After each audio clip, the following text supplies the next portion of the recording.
what you see is an inspiration board. I have a brand new collaboration going on with Jeanine over at My Arty Heart, which I'll link below. And pretty much what it is we will rotate and create an inspiration board. And as you'll see, this is the inspiration board that Jeanine created for us. So she's going to be publishing a video right along with me so you can check out what our take was on this particular inspiration board. So let's get started. I actually had a little bit of gold gesso already on this page, and I just made some scallops, and the scallops kind of reminded me of the feathers on the bird that you saw on our inspiration board. And I'm just going in with the greens because it was kind of green and yellows that I'm pulling from the inspiration board. And I'm just going in with the brayer to get ever so messy. And you'll see that I reference this picture as I go throughout the video. You'll see it kind of pop up here and there. And I'm going in with a darker color. This is a Payne's Gray acrylic ink. I'm going directly in with a old paintbrush and just kind of getting some movement, taking some of the grays off of the, I believe it's the railroad tracks there, and kind of off of the bird's, the top of his head. And I'm going to go in now with a little bit I'm going to go in with that stencil that you saw, and that is, I believe, Tracy Bautista. I'm going to come back to it apparently because I wanted to add a little bit of gesso before I went in and kind of brighten that up and bring some of the grays through that I saw on the inspiration board.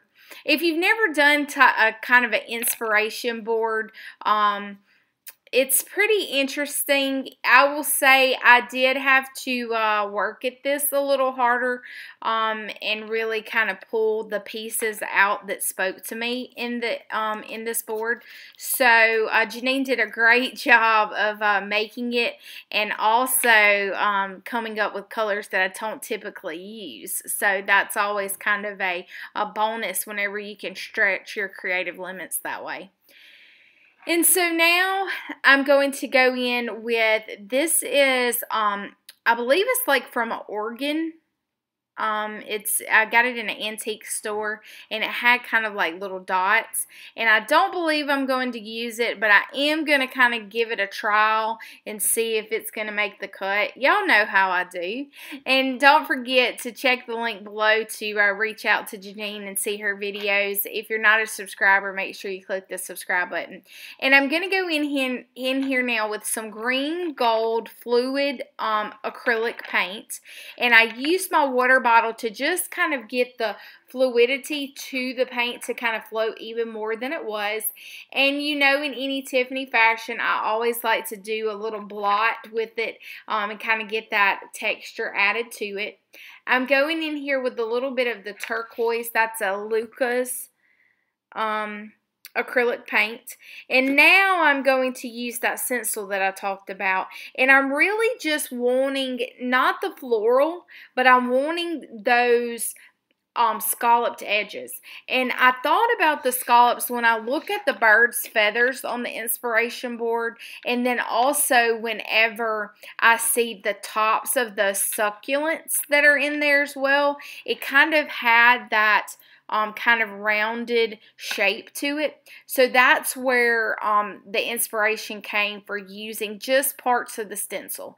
So this is a great tip, guys. If you have stencils sitting around collecting dust, maybe you don't necessarily like the whole stencil, you can always just use part of the stencil. So don't feel like you have to use the whole thing. And now I'm going to go in here with some what appears to be a like mustardy color. I'm not sure exactly what color that was, and I'm going in with my pencil and just kind of making some scribbles, and I'm still waiting on this page to really speak to me. And I'm adding some masking tape. No other reason than the fact that you just can't go wrong to add a little masking tape here and there. And then I'm going to go in with the Bria Reese. I wanted to bring out some of those dark colors in the blue that Jeanine put in here, and I'm just kind of grabbing some of the darker tones to make this page really come together. The palette knife is an excellent way to get messy without a ton of effort. So if you don't have a palette knife, I highly recommend it. And now I'm going to pop in here and I'm going to take the Liquitex paint pen and I'm just going to make some scratchy, scribbly marks. And la la, my chickens left me a feather. So you know, with the inspiration board having that bird on there, I just wanted to incorporate it. I wasn't sure exactly how it was going to all come together, but I knew that I wanted to use that feather. But as you can see, it kind of blended into the background. So I'm taking my charcoal pencil and I'm just going to go in with the blending stump. Kind of grunge up that background a little bit to make that kind of shadowy effect behind the feather. And I'm liking this so far. Now goes the part where I go, what to do, what to do. So I wanted to bring out some of the lighter areas of the background and create a little bit more white space so that the colors that you see just really pop off the page. Is kind of what I was going for. So the charcoal will kind of make a lighter gray effect, but I wanted to keep it messy and still Tiffany, but very much inspired by this beautiful inspiration board that we have. And I'm going to take, this is a bamboo pen. And I'm getting really close in here for you, and I'm going to just make some marks. Now, these particular marks, I was trying to pull from the inspiration board and making it like the railroad tracks that were going down that green kind of grassy area with the dark railroad tracks. That's where those particular marks is where I pulled that from. So the bamboo, it kind of does it, marks through the gesso. So it's not a ton of color, but it's just a little subtle something to add to the mix. And here I'm coming back with my cheesecloth. Now this is just something that I was kind of trying out because I wasn't exactly sure what I wanted to add on to this feather. So I thought the texture would be nice with possibly the cheesecloth in the background and add a little extra something to the journal page. I actually decided against that. Looking back, I'm not really sure what my thought process is there, but I thought it just didn't add anything. So as you saw, my camera phone popped out and I had taken a picture just to get a little look at what it really looked like. So if you're kind of stuck in something, always grab your phone, take a picture, and then kind of look at it.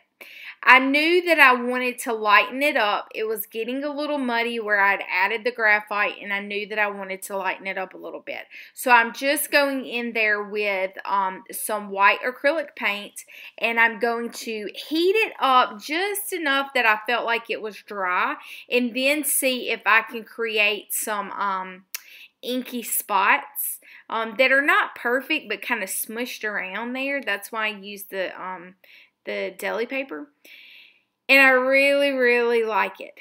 Thank goodness gracious alive.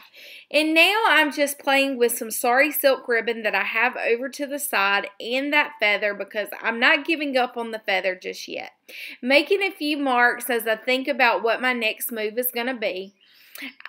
I'm using a little extra masking tape because the masking tape before kind of got lost, and I thought, well, this might be something kind of fun to be able to just put down the masking tape and get a good feel for if I'm liking this page or not.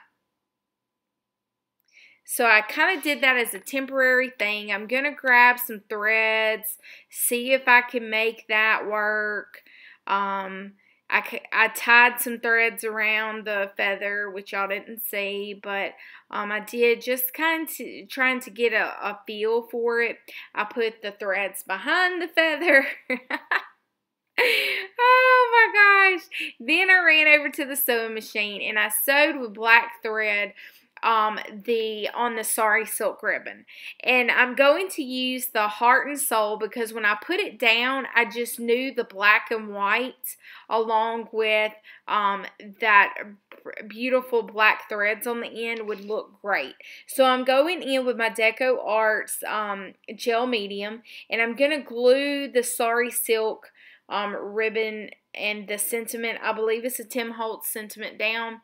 And I'm going to staple it because, well, staples are just fun, and y'all know how I feel about that.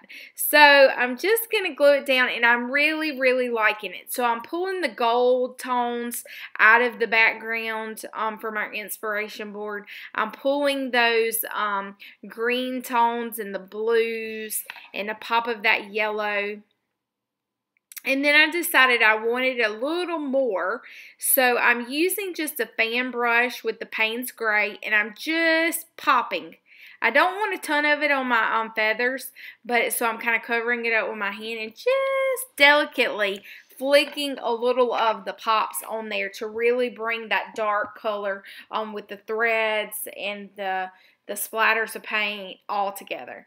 And like I say, this is our very first collaboration using the inspiration board. My turn next to make the inspiration board that Jeanine and I will be using. So if you're not familiar with her channel, like I said, go ahead, step on over to her channel, which you'll find linked below. Check her out. If you think my accent's cool, that girl's got me beat. Until next time, guys, don't forget, hit the subscribe button, give me a comment, and always, whenever in doubt, just slap some paint down. Until next time, toodaloo!